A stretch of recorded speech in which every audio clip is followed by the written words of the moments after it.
Coming up on MiWeek, the Flint water crisis takes center stage at the Detroit Regional Chamber's annual Mackinac Policy Conference.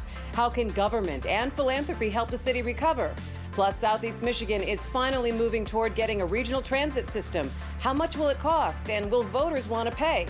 MiWeek from Mackinac Island starts now.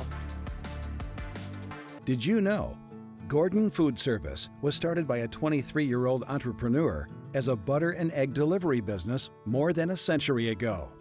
In 1948, school teacher Gerard Wendell Hayworth borrowed $10,000 from his parents to start a woodworking operation in his family's garage. It's now Hayworth Incorporated. These are just some of the ways Michigan's pioneers started out as small companies with big ideas. We are business leaders for Michigan. We are committed to making Michigan a top 10 state for jobs, personal income, and a healthy economy. Funding is also provided by Delta and by DTE Energy Foundation and PVS Chemicals.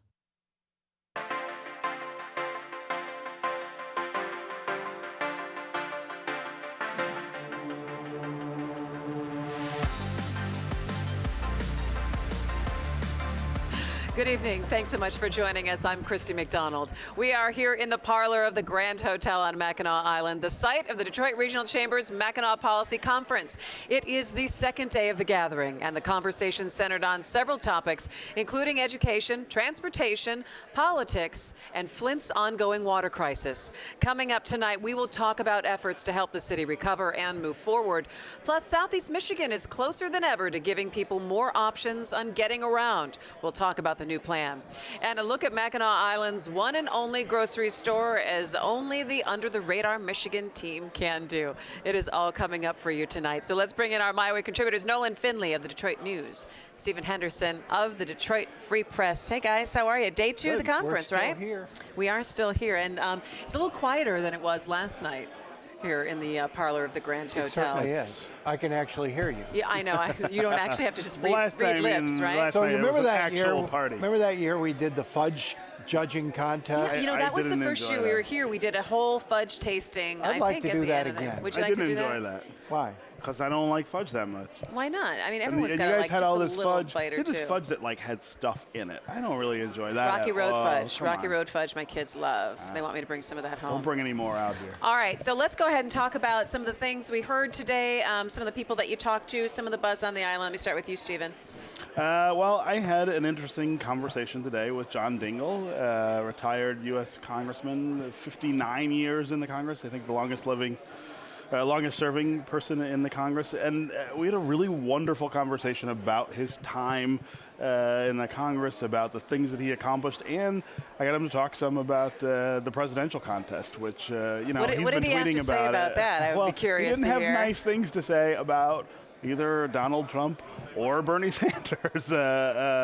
He was critical of both of them and of the dynamic that they represent, this all or nothing, it's my way or you are evil kind of approach to politics. And it was really interesting to hear that from somebody who did it for so long and was known for making alliances with people he didn't necessarily agree with, but understanding that that's how you get things done. So. And compromise didn't necessarily make you look weak, whereas now I think that's the dirty word. Compromise says, well. That interview will air on WDET at some point the next couple of weeks. Pretty cool. Nolan, what about you? Well, I moderated a session today on the defense industry, which I hadn't thought much about, but apparently really big industry in Michigan, $9 billion.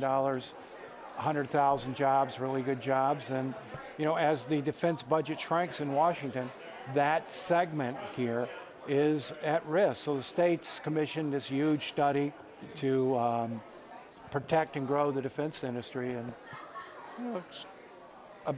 like I said, it's going to be a priority over the next year or two to get more of that money. It really should be. I mean, if we lost something like TACOM, for instance, it would really alter the economic foundation in a place like Macomb County and the whole state. And you think about the size of that industry, and yet we almost never read about it here in terms of its local impact. Yeah. Also, Governor Snyder did another speech again, gave another keynote speech again this afternoon, did a Q&A session. Did he clear anything up for either one of you in terms of tone, demeanor, and leadership, I guess, at this conference? I think he is trying now to be more forceful present himself as the same guy he was before Flint, you know, this positive, dynamic leader with big ideas. And I think it's important he do that, and I think it's important he keeps doing that. He's mentioned that he's not withdrawing, that he's going out now and giving speeches all over the state.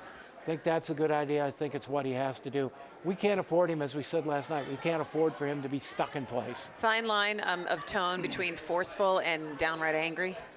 Yeah, no, there is, and I'm not sure he's on the right side of that right now, either in terms of tone or substance. I mean, I think one of the things that's still missing is his big idea about Flint, replacing the water lines and cleaning up the mess that was created is one thing. Thinking about what the future of Flint should look like and wrapping your arms around that and really pushing to say, how about we make Flint better than it was before this happened? What's the strategy to make cities work? Cities like Flint that are not Detroit, the largest city. Well, and and we are going to talk about that. And I think you'll hear Mayor Weaver, and we're going to talk about Flint right about now, saying she's actually hopeful because of the opportunity that they have now in Flint to be able to almost kind of reinvent themselves in some way. They need somebody to take the mantle of that, right, and own it. And I think that's the governor. And I don't know that I would say he's done that. I mean, there are sort of layers to that. I mean, it would be great if the governor or the state could be this entity that took control of Flint and fixed all these problems. But remember, that's how we got into this mess. Well, I'm not saying take control. But, in practical sense, there is a lack of coordination, a lack of communication, because it is two separate entities, the state and the city. And there's money sitting there in the city available for pipe replacement and other things that they really don't have the expertise to spend. They don't have the grant writing expertise. So you've got to get to a position without an emergency manager where the state can lend its help. Okay, all right. We're going to talk about that because Flint and the water crisis has made national headlines, of course, and the water still is not safe to drink without filters, and the process has begun to get the lead pipes replaced. But here on the island, I moderated a panel today on how philanthropy and government can work together to help Flint recover and get residents to trust the drinking water. They needed to see some things, and they're seeing that. One of the other things they're seeing is they're seeing public and private come together to make some things happen, and that's really been good. My foundation has stepped up big time. Some of the other private philanthropic groups have stepped up, and they see us working together to make a difference with what's going on in Flint. People are hopeful. One thing we want people to know, and the people of Flint would be upset if I didn't say that we're very resilient. And while we know something bad has happened, we know this is an opportunity for us to make something really, really positive happen. And if we don't take this opportunity, then we have failed a second time. I want to be able to look back on this time and say that this was a real turning point for the city. Out of tragedy came a success story, the sort of thing that we can look back at and say, not only did we build an agenda that benefited the rest of the state in terms of dealing with the underground infrastructure and some of the issues that can just be there for a long time, and people get used to them being there because they've been there so long. But to really use this as motivation to change that. We're partnered with the state when we heard it and switched back to Detroit. We granted $4 million. The state put in $6 million, the city put in $2 million, and that was an immediate response. And then we sat back and said, all right, how can we bring philanthropy really together and focus on really connecting to the individuals and making sure the lives are better. And so we came up with the Recover and Rise initiative, which is a $125 million pledge to the community from philanthropy, and the number's still growing. My foundation pledged $100 million over the next 5 years, $50 million this year alone, just for the water crisis. It was a pretty interesting discussion that we had here today, and the fact that they're putting Lieutenant Governor Brian Calley has really been the face of the administration in the city of Flint. And I asked him, what was it like? Because he's there about 3 times a week now to sort of ingratiate himself into the community, because he did not have the best relationship, and the administration did not have the best relationship with Mayor Weaver and with the city of Flint. It was quite rocky for a while. But what I got out of the conversation, and then spending some time with them backstage, and both of them together, is there is a respect there, and that Mayor Weaver knows that she needs to keep tapping the state, saying, I'm gonna need your help, and working with you is a whole lot better than trying to clash with you. Rich Baird, the governor's top sort of advisor, spends 4 nights a week in Flint. He's had Karen Weaver in tow all over the island. I saw him at dinner last night. Which is from Flint, right? And so they really are trying to keep everybody sort of on the same message, on the same path. And it's essential. You don't have conflicts between the city and state, because you get conflicts between the city and state, this thing's never going to get done. Yeah, it was interesting. I asked Mayor Weaver, what are the things that you really need right now? She's like, pipes and jobs. And she talked about how it's almost like a cathartic thing for people to actually see digging and knowing that some kind of replacement is happening. Now, granted, it's going to take a whole lot of money to be able to replace the number of pipes that they think they have, because they don't even quite sure have an exact number, and it's going to take a lot of time. But to be able to see something is physically happening goes along the lines of starting for people to say, okay, maybe I can trust a little bit of what's going to go on. Yeah, well, I mean, there was that poll that you guys did this week where they asked people whether they trusted government to fix what was it, 70% no? Yeah, I mean, they really have a confidence problem there that's going to last a long time. But again, fixing the pipes is really important. Mayor Weaver's right that they need jobs. I mean, the city lost, I think, 30% of the jobs in the downtown area between 2000 and 2014. But we need a bigger vision for Flint. Well, jobs and water pipes are not the sum total of the issue there. The massive disinvestment of the state, which of course caused the city to have an emergency manager in the first place, is the issue here. And the unwillingness to address that head on and say, well, here's how we might do this differently going forward is another failure on the governor's part. One of the things that's come out of this conference, though, is the Detroit Chamber, the Grand Rapids Chamber, the Michigan State Chamber have all agreed that to bring their top executives, their boards to Flint on June 14th to sit down with the business and civic leaders of Flint and political leaders and say, how can we help? And not just in terms of sending in crates of bottled water. This will be a day where they go out and talk to people, where they talk to business folks, where they look at the situation firsthand and say, look, my company might be able to help you with this project, or our experts might be able to help you pro bono with solving this problem. And that's what Flint needs as much as anything to get to where it needs to be, is expertise and the people who can make investments engaged in Flint. Do you think that the leadership, though, is there to make that happen, or is it now just going to cede to, to the foundations, to business leaders? I'm not sure. I do think that Karen Weaver and the governor are starting to work together a little bit better. The governor spends almost all of his time on this issue now. Brian Kelly certainly spends most of his time on this issue. I think it's in their best interest to get it done. And yeah, I think there'll be leadership, there'll be coordination, and everybody wants the same thing here.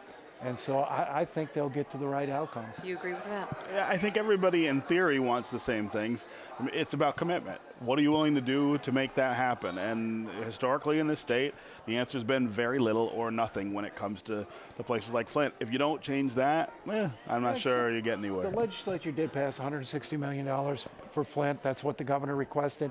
I think everybody understands you can't say no to Flint.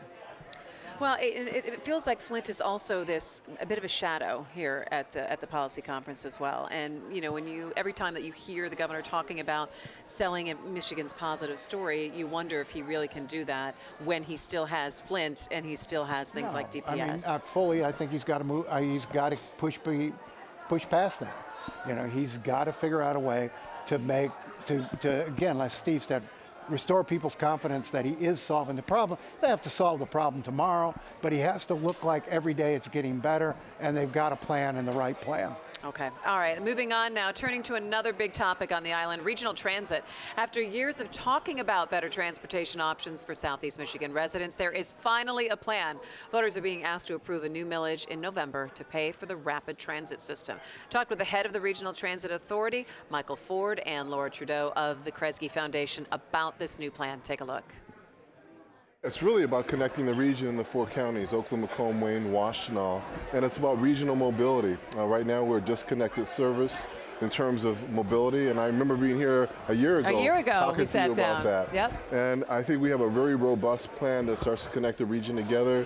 It's full of bus rapid transit components. It's got cross-county routes. Rails is part of that. More service for elderly and disabled folks, more express type services, airport services. So it really begins to galvanize the 4 counties and connect them to give the freedom and flexibility that's needed. Really getting people to jobs and educational institutions and many other places they want to go. And this is a millage where you start to take the funding and roll out things within about a 5-year period, is it about? Yes, the majority will be done in about 5 years. There are a few bus rapid transit lines that will take a little bit longer, but the majority of the plan will be completed in about 5 years.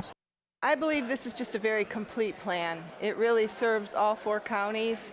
We have the RTA in place now, which we have not had in the past, to coordinate service among the 4 counties and to bring new resources to allow us to access federal funds, which has not really been possible in a major way in the past. I think serving people who don't have transit options, as well as serving people who have cars and just would prefer to use transit at times, I think it offers us a chance to really demonstrate that we can work together as a region and that we are very forward-looking and trying to create options for all of our people. All right, so are people going to buy into this? And Stephen just said, what does her button say? That's like the regional transit button that everybody is wearing around the island who supports regional transit. And you got to admit, I mean, they are rounding people up from everywhere. You've got business, you've got, foundations. You got a lot of people for this. I meant to say this yesterday when we were talking about transit. It slipped my mind.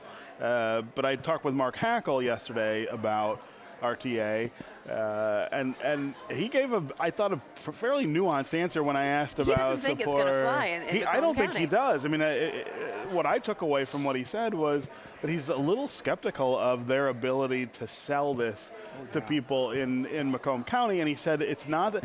He made an important point. Macomb County supports transit now, right? There are no opt-out communities for SMART in Macomb County, so people get the need for transit. He said he was worried that they wouldn't understand or buy into the idea of more transit and how it would it's hard to explain what's new. Do you think Macomb County is alone in that? No. In the area? That maybe that you could see that in parts of Oakland too, right? No, you got, of course, Oakland, but you've got also large chunks of Western Wayne that have opted out of SMART. So if you've got communities, big communities that have opted out of SMART, Livonia. A couple of others, Northville, I think, have opted out of SMART. What makes us think they're going to opt into the RTA when it's so hard to explain what's new? You know, in Maryland, all transit is controlled by the Maryland Transit Administration.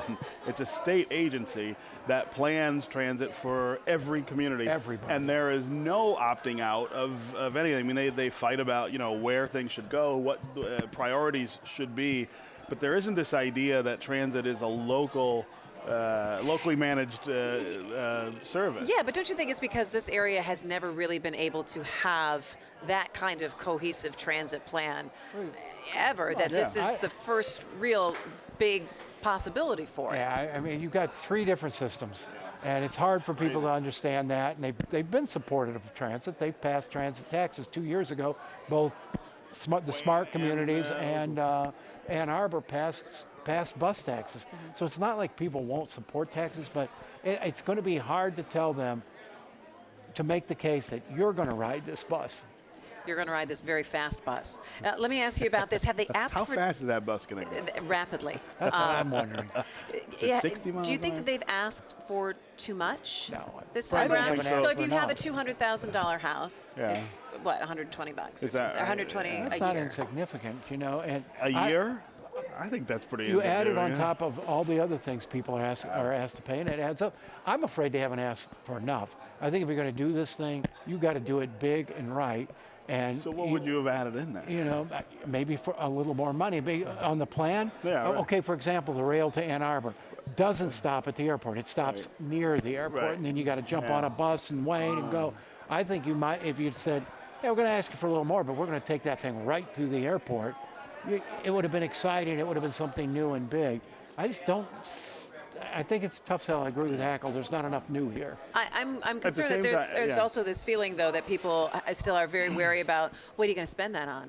Am I really getting value for the money that I'm giving you? I think that we live in a very skeptical state right now, that we're very gun shy about what kind of money that we're giving to an entity and how are they going to spend it. But voters need to have a little faith and know that having regional transit is going to mean so much more to the state's economy. What we really need is a fundamental shift in the way we think about transit. I mean, we don't value it the way other communities do in terms of not just what does it do for me, what does it do for economic development and access throughout the region. That's going to take longer than we have before November to convince folks of what. Right now, what we have to convince folks of is if this fails, it's yet another huge setback in any step toward regional transit. This is the only transit we're going to get. We can't do it. You've got to make people see that this is something they're going to be able to use. So you've got to talk to middle-class people who now think of the buses as, for poor people. They see your neighbors see you standing at the bus stop now. They think you lost your license,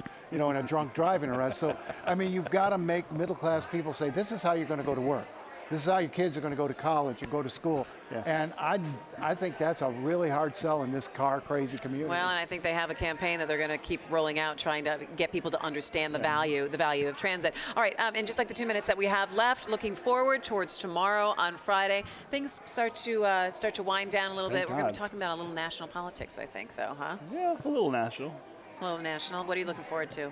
They're going to unveil their to-do list tomorrow, and it's always important to think about what you're going to take out of here and go do. And I think one thing that if I were waving a wand and saying this is what I'd like you all to do, I'd like this business community to get more hands-on engaged in pushing education reform statewide. We've been focused up here almost entirely on Detroit. There was a session today, Katie Hayka, you did that session, right? Yeah.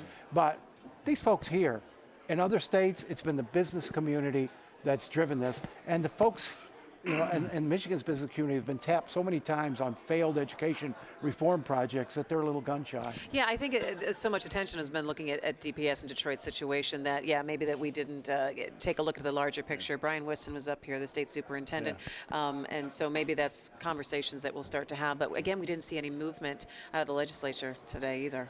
Well, no, the day's not over. I mean, that's true. It could go late in the night. What I'm hearing is that they still may vote tonight, and they've got a deal with it that the charters have signed off on, and it's just a matter now of dotting and crossing. Unless something dramatic happens, you may get a deal tonight. It'll be something disappointing, I think, like the roads compromise. Well, here's exactly what it'll be. Here's the deal on the table. It's the debt paid off. It's 150 for operations. Elected school board returns in November. You get a voluntary commission that will commission that will do. It's better than nothing, but not much. That will meet periodically to review the issues. Let's see if they vote on it tonight. Nolan, we're going to put you on that. So if you could just keep working for a little while after we kick off here. I'll be up to midnight watching what they do right here. Nolan Fidley, Stephen Henderson. Thanks, guys. And finally tonight, believe it or not, there is only one grocery store on Mackinac Island, and it's the oldest in the country. The guys at Under the Radar Michigan decided to look into the history of this popular spot on the island. Now, you've heard of one-stop shopping. Well, when it comes to shopping for groceries on Mackinac Island, there's really only one shop to stop at, and it's been here for a long time. Now, believe it or not, Dowds Market is the oldest grocery store in the country, and Andrew Dowd is helping keep this historic family business alive and kicking. How do you even know that your grocery store is the oldest grocery store in America? Well, the way we know is we actually had a lawyer look into it, and we're America's oldest grocery store. Very proud of it. It's kind of very unique. Some guys who came along 3 years after us named Kroger. I guess they're doing a little better. Oh, Kroger, that's the French pronunciation. But we started in 1884. It's an amazing accomplishment. You must have, over the years, heard some pretty cool old family stories from what it was like on the island years ago. You do. You hear all these crazy stories, but it's not that different now. As insane as those stories are, today it's Mackinac's Mackinac. There's still no cars. You're still limited because, we're going by a boat schedule, a plane schedule, and Mackinac's changed, but the more it changes, the more it stays the same. So What generation are you, Islander? I am the 5th generation of my family here, and I'm the 4th generation of Dowds ownership. And it's a real honor and privilege to have this business. Dowds Market is another historic and family-owned business that helps give Mackinac Island its unique character. And what gives me my unique character? That, my friends, is a mystery of modern science. Tom Dalton reporting almost live from the Mackinac Policy Conference. Oh, look, I got chips. Oh, and I got salsa. Oh, look at that. Oh. Love it. And that'll do it for this edition of My Week up at Mackinac. We hope you'll tune in again tomorrow night at 7:30. Meanwhile, you can find us at MiWeek.org. I'm Christy McDonald. Have a great night. We'll see you next time. Take care.